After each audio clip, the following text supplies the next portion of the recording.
O diba, si Marisalas, dito ka muna tumira sa akin. Sige na. Ikaw mag-ano dito, mag-caretaker. Isang buwan. O, diba? O. O, ayan yung bahay. Yung habi ko.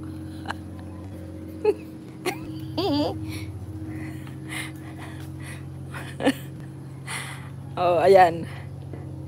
Ang maganda lang dito guys, kasi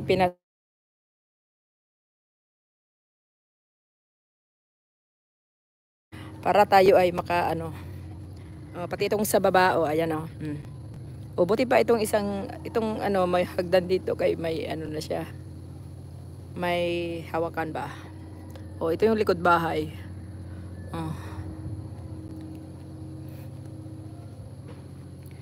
Kaya lang walang signal dito sa likod ng bahay, guys.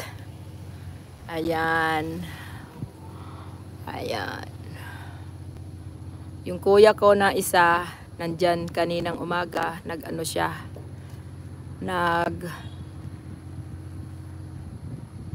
Ayan o. Nakakahiya nga ipakita sa inyo ang likod bahay ko. Ayan. Yan ang likod bahay ko, guys. Yan. Ito yung dirty kitchen. So, dirty kitchen, ito yung labahan. So,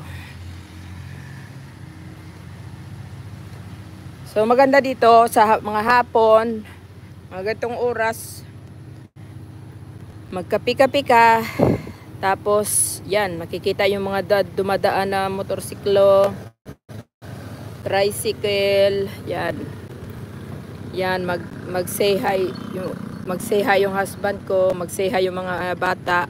Yan sa likod ay yung sa dyan banda o. Dati yan, wala yung mga tambak na yan kasi nagro-road construction ngayon. So dyan muna nila tinambak pero tatanggalin yan after matapos yung road construction. Dyan pumaparada yung mga tricycle. Dyan sila umiihi-iho para ginagawa nilang parang toilet yan dyan o. Dyan sila nag-iihi. Wala talaga lang silang pakialam.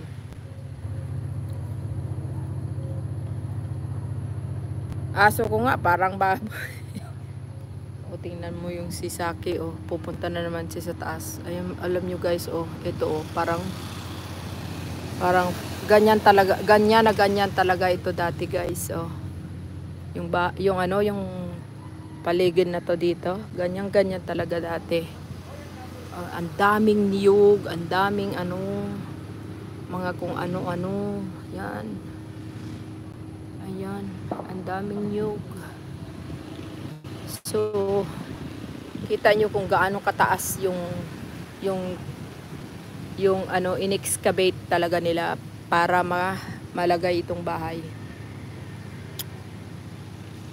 Mga sobra 10 meters ang taas niyan.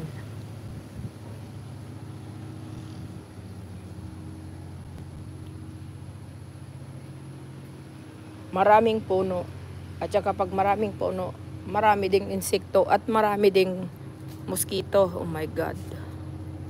Ay, tingnan nyo, may pump, may speedboat.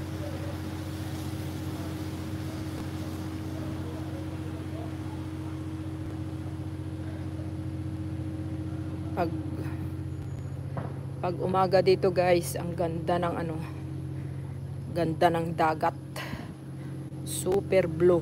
Ngayong hapon hindi maganda masyado.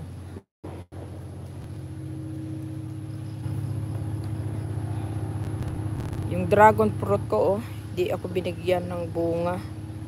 Tapos na. Pagdating ko wala ng bunga. Oh my God. So, yan, ito yung pala ipakita ko sa inyo. Ito yung side yard.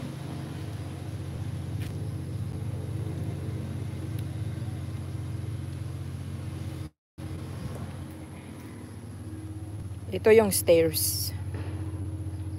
Toink. Yan.